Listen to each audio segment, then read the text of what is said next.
नीलाम्भुजश्यामलकोमलाङ्गं सीतासमारोपितवामभागम् पाणौ महासायकचारुचापं नमामि रामं रघुवंशनाथम्।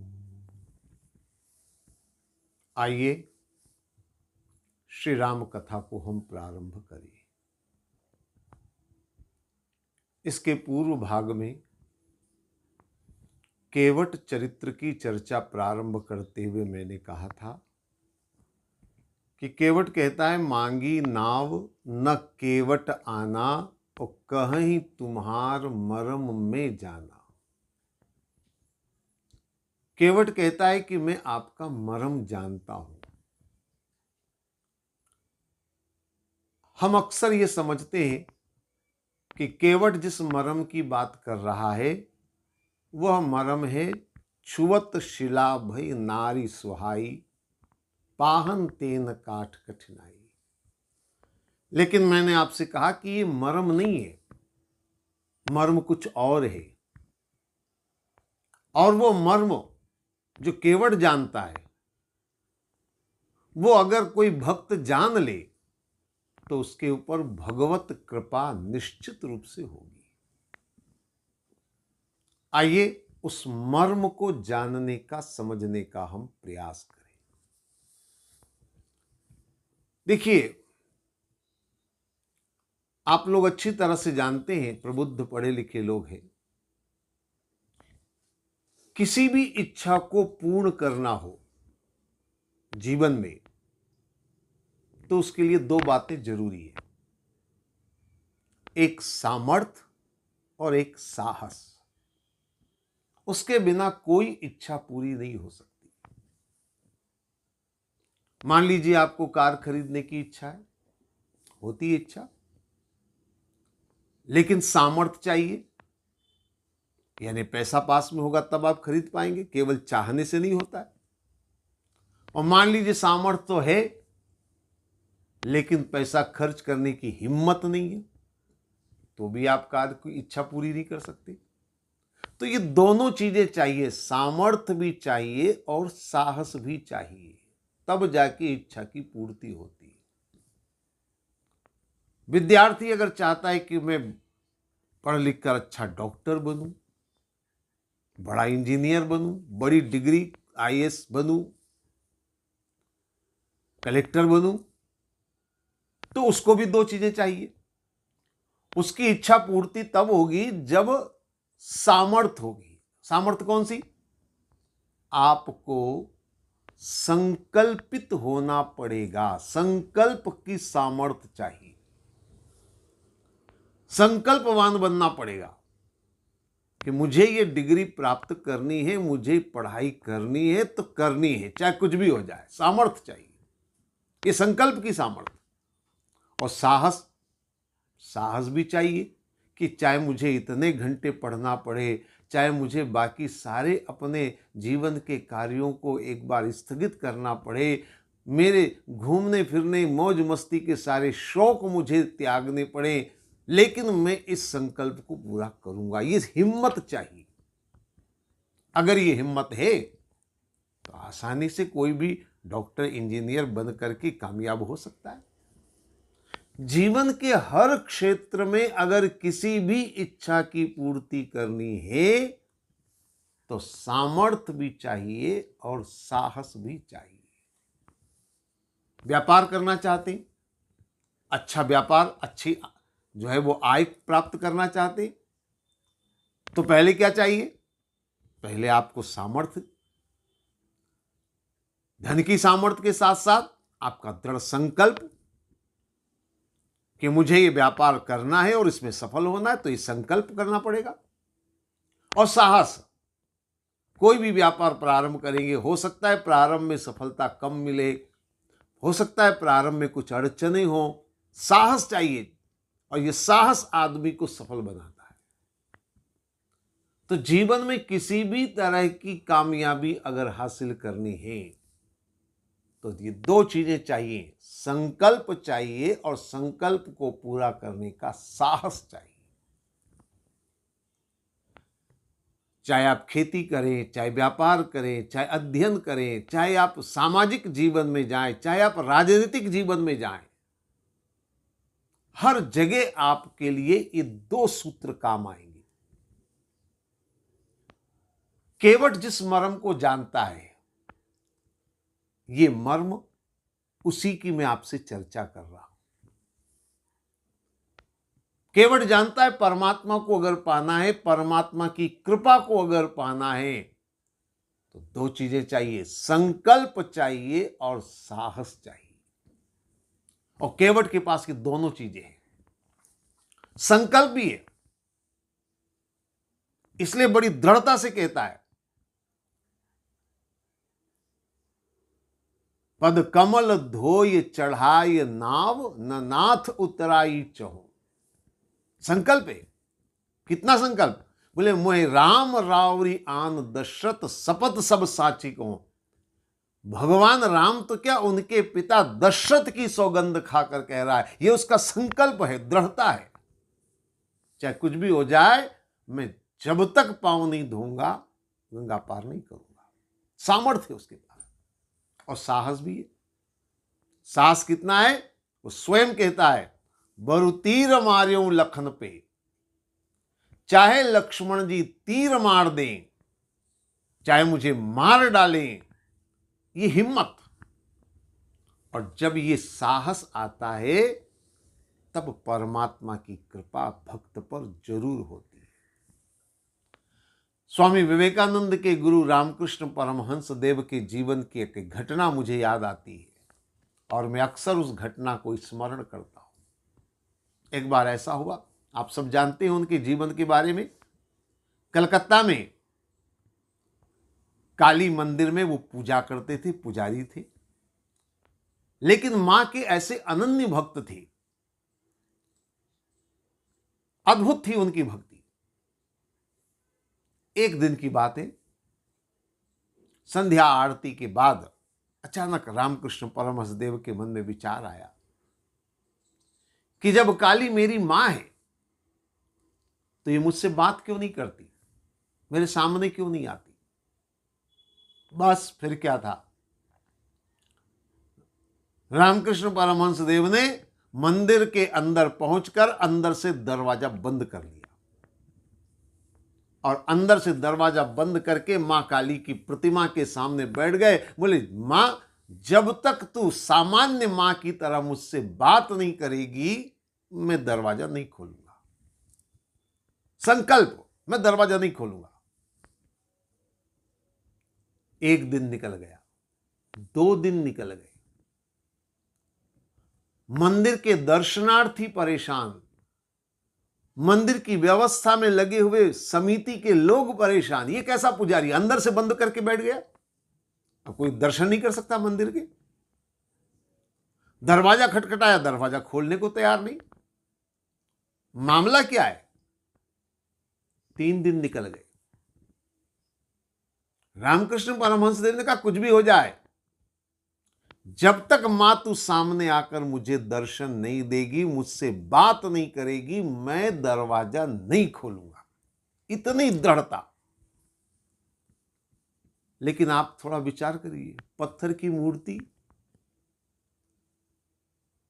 और ये रामकृष्ण परमहंस देव बैठ गए, बोले चाहे कुछ भी हो जाए तो इसी मूर्ति से मुझे बात करोगी।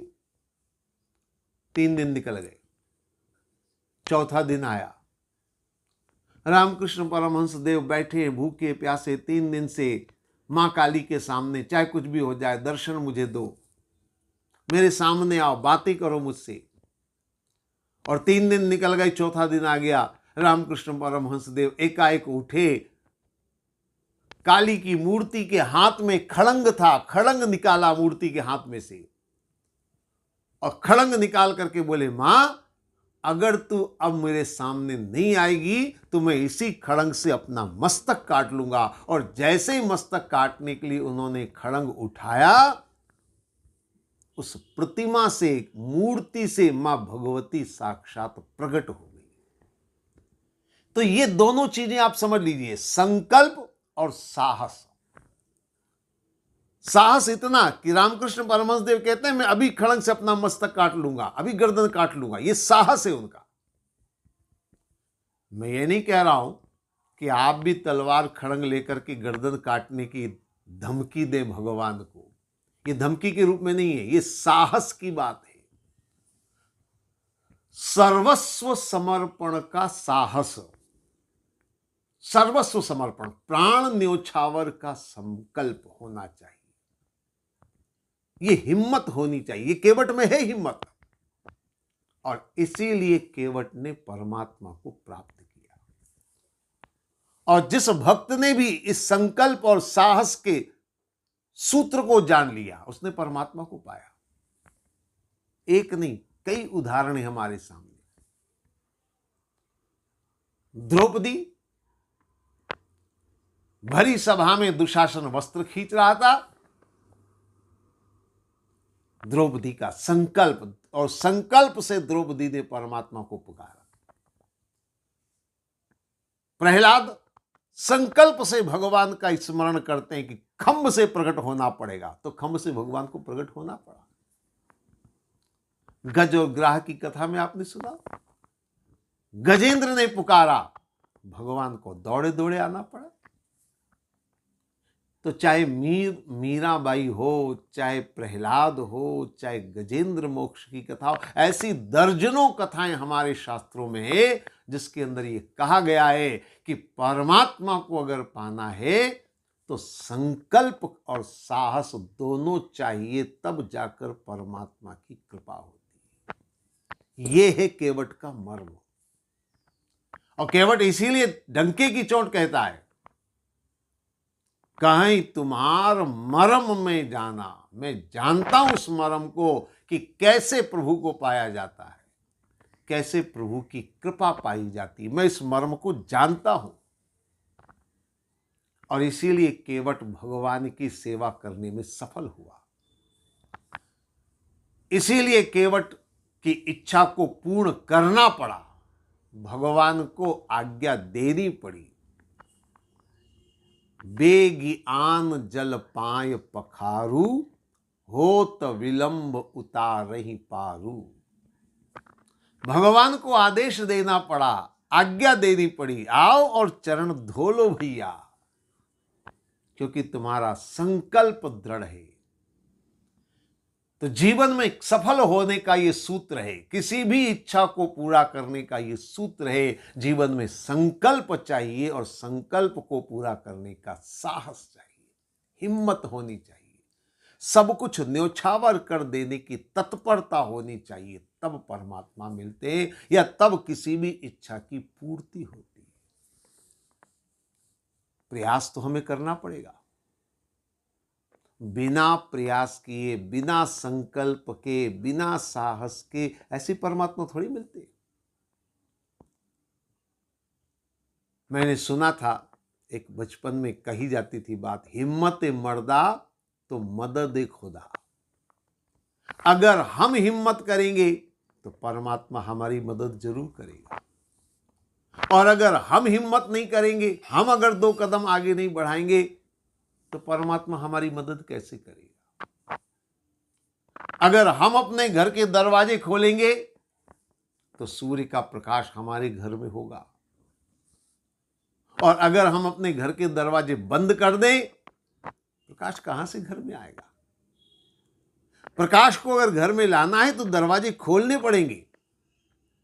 परमात्मा की कृपा अगर चाहते हैं तो हमको आगे बढ़ना पड़ेगा, संकल्प के साथ आगे बढ़ना पड़ेगा, साहस के साथ आगे बढ़ना पड़ेगा। और ये संकल्प और साहस ही ऐसी ताकत है केवट के पास कि जिसके दम पर आज केवट ने परमात्मा की सेवा का सौभाग्य प्राप्त किया, परमात्मा की अनन्य कृपा पाई। राम कथा के अंदर केवट का चरित्र अमर हो गया। भगवान स्वयं आगे चल करके कहते हैं, सुनने में थोड़ा अटपटा लगता है, लेकिन भगवान को उसकी कोई परवाह नहीं। भगवान स्वयं आगे आकर के कहते हैं, बेगी आन जल पाए पखारू, होत विलंब उतार ही पारू, जल्दी से आओ चरण धो लो। अब यहां भगवान जल्दी से आ जाओ ऐसा क्यों कह रहे? कोई भगवान को आगे ट्रेन तो नहीं पकड़नी थी?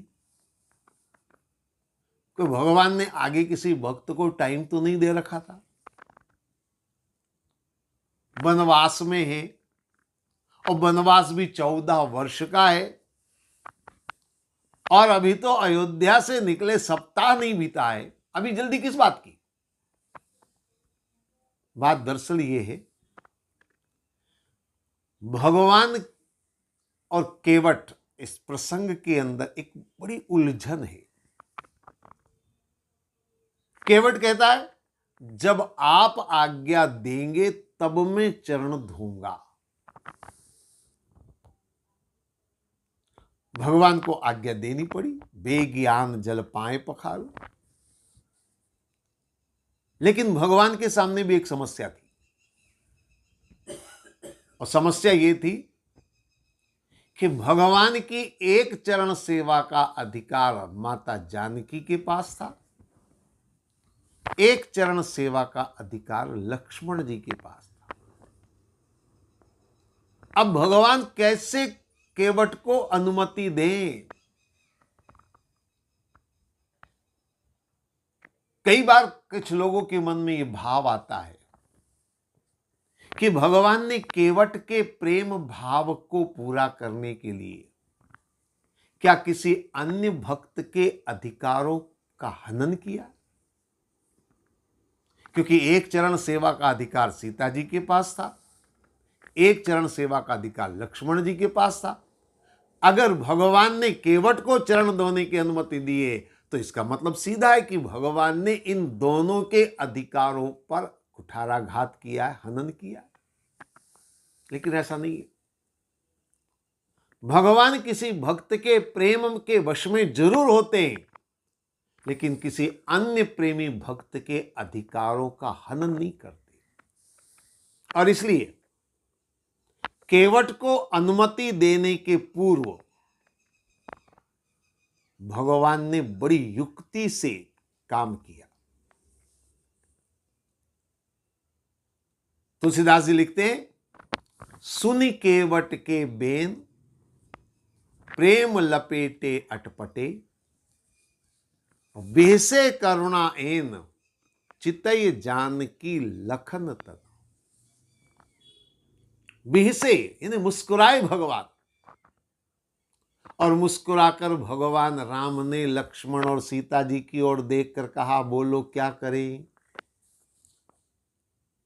क्योंकि चरण सेवा का अधिकार तुम दोनों का है,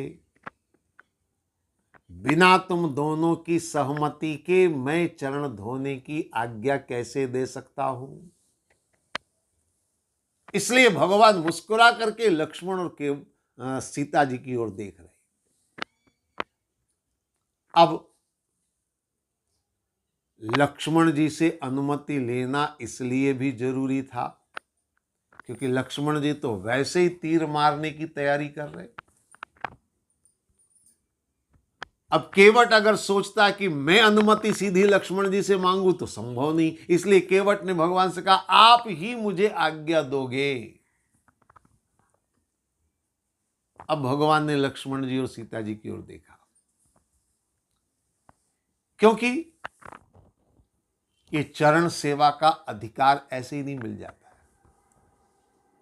कुछ भक्तों के द्वारा एक छोटा सा प्रसंग कहा जाता है, हालांकि कोई रामचरित्र मानस या किसी ऐसे ग्रंथ का ये प्रसंग नहीं है, लेकिन बड़ा मीठा सा, बड़ा प्यारा सा प्रसंग है। 2 मिनट की बातें मुझे याद आ गई, मैं आपको सुना दूं।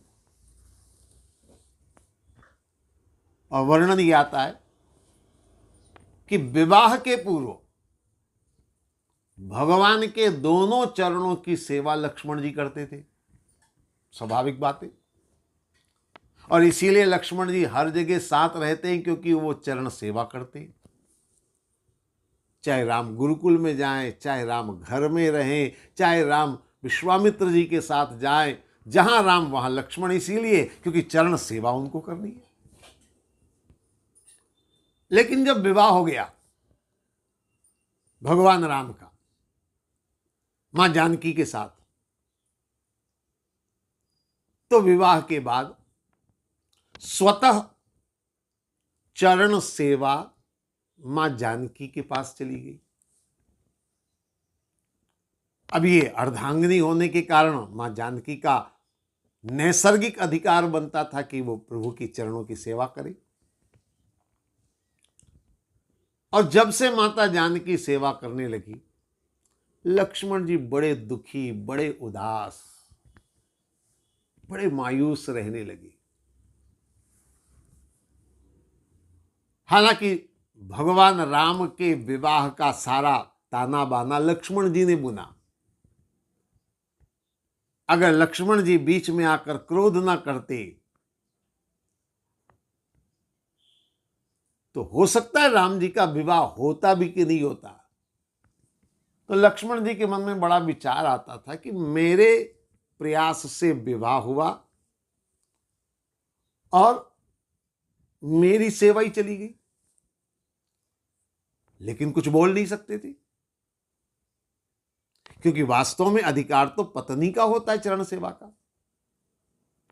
भगवान राम ने देखा लक्ष्मण जी बड़े दुखी, बड़े उदास, बड़े मायूस। एक दिन लक्ष्मण जी से पूछ लिया भगवान राम ने, क्या बात है लक्ष्मण, आजकल तुम बड़े उदास रहते हो? तो लक्ष्मण जी ने कहा, प्रभु अब क्या बताऊं, मन की पीड़ा भारी है। पहले चरण सेवा करता था, आनंद ही आनंद था, अब मुझे चरण सेवा नहीं मिल रही है तो मैं बड़ा दुखी हूं, लेकिन क्या करूं? प्रभु आप कोई रास्ता निकालिए, मेरा ये मनोरथ पूरा हो जाए, मेरी इच्छा पूरी हो जाए। तो भगवान राम मुस्कुराए और बोले, एक तरीका है। मिथिला क्षेत्र में आज भी ये परंपरा है, हो सकता है अन्य कुछ प्रांतों में, क्षेत्रों में भी ये परंपराओं में, सभी प्रांतों के बारे में नहीं कह सकता, लेकिन एक परंपरा है कि होली के पर्व पर देवर भाभी से कुछ मांगता है और भाभी अपने देवर को, लाडले देवर को उपहार के रूप में वो वस्तु देती है। तो जब लक्ष्मण जी ने बार बार प्रभु राम से कहा कि कोई तरीका, कोई उपाय बताइए जिससे मुझे चरण सेवा मिले, तो भगवान राम ने कहा, होली का पर्व आ रहा है, परंपरा है, तुम अपनी माता से, सीता से मांग लो चरण सेवा, और क्या है। लक्ष्मण जी की तो हृदय बाग बाग हो गया, वाह ये तो बड़ा अच्छा रास्ता निकल गया, अब यही करूंगा मैं। अब होली का पर्व आया, मां जानकी ने भरत जी, शत्रुघ्न जी के बाद अंत में लक्ष्मण जी से कहा, आपका भी अधिकार बनता है कुछ मांगने का, मांगो, अपनी भाभी से कुछ मांगो। लक्ष्मण जी ने कहा, क्षमा करें, जो मैं चाहता हूं क्या वो आप देंगे? जरूर दूंगी। तो लक्ष्मण जी ने धीरे से कह दिया, मुझे चरणों की सेवा चाहिए, प्रभु के चरणों की सेवा। और जैसे ही माता जानकी ने प्रभु चरण सेवा की बात सुनी, लक्ष्मण जी ने मांग ली चरण सेवा। जैसे ही सीता जी के शब्द कान में पड़े, अब सीता जी की बड़ी मुश्किल, ना कर नहीं सकती, और हां करने का मतलब ये कि भगवान के चरण की सेवा से मुझे वंचित रहना पड़ेगा। मां सीता ये सुनकर के मूर्छित सी हो गई, बेहोश होकर गिर पड़ी। अब जैसे ही जानकी मूर्छित होकर के गिरी, महल में हंगामा मच गया, खलबली मच गई, हल्ला हो गया। क्या हो गया, क्या हो गया? सीता को क्या हो गया? स्वास्थ्य ठीक है, सब कुछ ठीक है, क्या हो गया? बेहोश कैसे हो गई? वैद्य भी आ गए, सारे लोग इकट्ठे हो गए, हुआ क्या? किसी ने बताया, बोले पता नहीं लक्ष्मण ने धीरे से कुछ मांगा था अपनी भाभी से, और सुन करके जो है बेहोश हो गई। अब लक्ष्मण जी की तो आंखों से धर धर आंसू की धारा प्रवाहित हो रही है। ये मैंने क्यों मांग लिया, अब क्या होगा। सारा आरोप भी लक्ष्मण जी पर आ रहा है। दौड़े दौड़े लक्ष्मण जी भगवान राम के पास गए, चरण पकड़ लिए, प्रभु आपके कहने से मैंने मांग लिया, अब ये मुसीबत आ गई, मैं क्या करूं, अब इससे छुटकारा दिलवाइए। भगवान मुस्कुराए और मुस्कुरा करके एक मंत्र दे दिया लक्ष्मण जी को, जाओ इससे काम हो जाएगा। लक्ष्मण जी दौड़े दौड़े आए और माता जानकी के कान में धीरे से जाकर बोले, माता जी एक चरण सेवा का अधिकार तो आपके पास ही रहेगा, मैंने एक चरण सेवा मांगी है। और जैसे ही एक चरण सेवा की बात सुनी, जानकी को होश आ गया। तो इस तरह से एक चरण सेवा का अधिकार लक्ष्मण जी को मिल गया, एक चरण सेवा का अधिकार माता जानकी को मिल गया। आज केवट कुछ ही क्षणों में दोनों चरणों की सेवा पाना चाहता है। ये केवट का अनन्य प्रेम और उसकी संकल्प की शक्ति है। और इसलिए केवट भगवान से कहता है कि आप अनुमति दें, मैं किसी और के अधिकारों पर अतिक्रमण नहीं कर सकता। भगवान भी मौन। इसलिए भगवान ने लक्ष्मण जी और सीता जी की ओर देखकर कहा, बोलो क्या करे, चितय जानकी लखन तन। और देख करके भगवान मुस्कुरा इसलिए रहे हैं, शब्दों को जरा गहराई से समझने का प्रयास करें। गोस्वामी जी ने बड़े सुंदर शब्दों में, शब्दों ही शब्दों में बहुत सारी बातें कही है।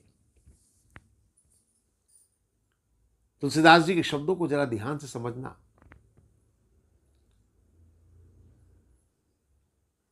गोस्वामी जी लिखते हैं, सुन केवट के बेन प्रेम लपेटे अटपटे, बिहसे करुणा एन चितय जानकी लखन तन।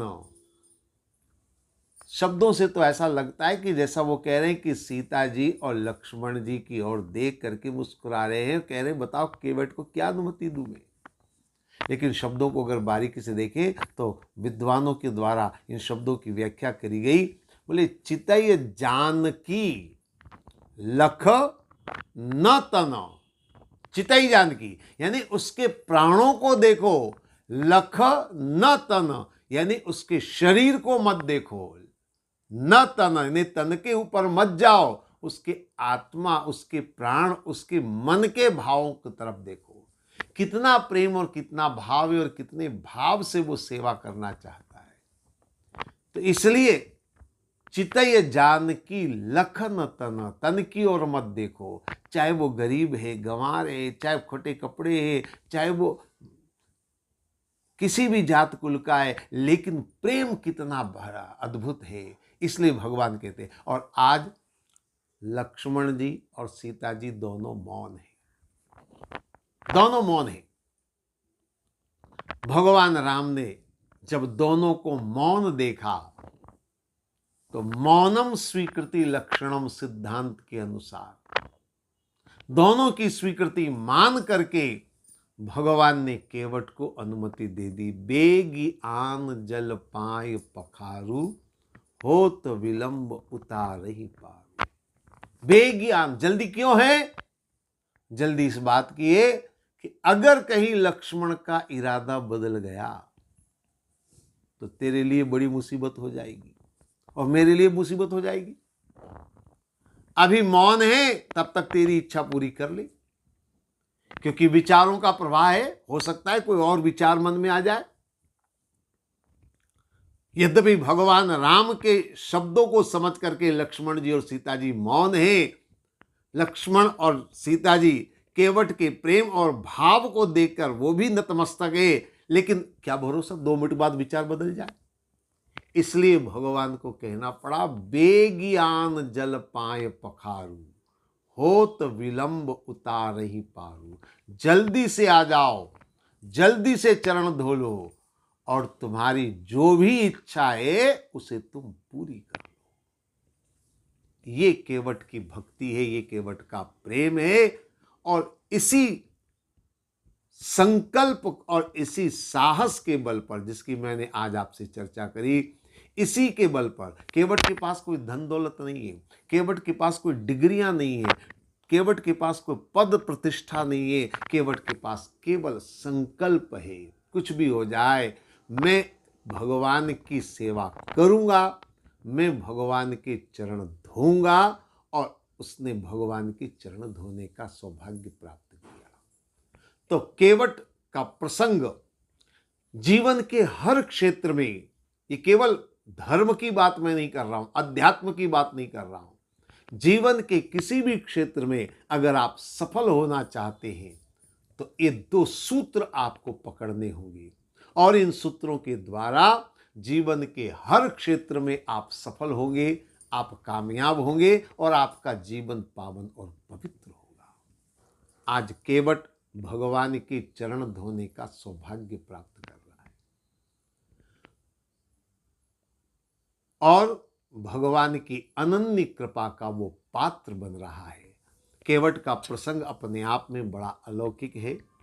हालांकि कई बार मन में ये भी आता है कि गंगा के घाट पर भगवान ने केवल केवट से ही गंगा पार उतरने का निर्णय क्यों लिया? किसी और नाव में बैठकर जा सकते थे। तो बहुत सारी बातें हैं, लेकिन आज इतना समय नहीं कि मैं वो सारी बातें आपके सामने कर सकूं। आगे हम इस विषय पर चर्चा, केवट के प्रेम के साथ केवट की चतुराई क्या है, उस पर भी हम विचार करेंगे, चर्चा करेंगे। ऐसा भाव और ऐसी अद्भुत जो निष्ठा है केवट की, उस पर जितनी चर्चा करी जाए कम है। लेकिन अभी समय हो रहा है, आगे की चर्चा हम बाद में करेंगे। आज इतना ही।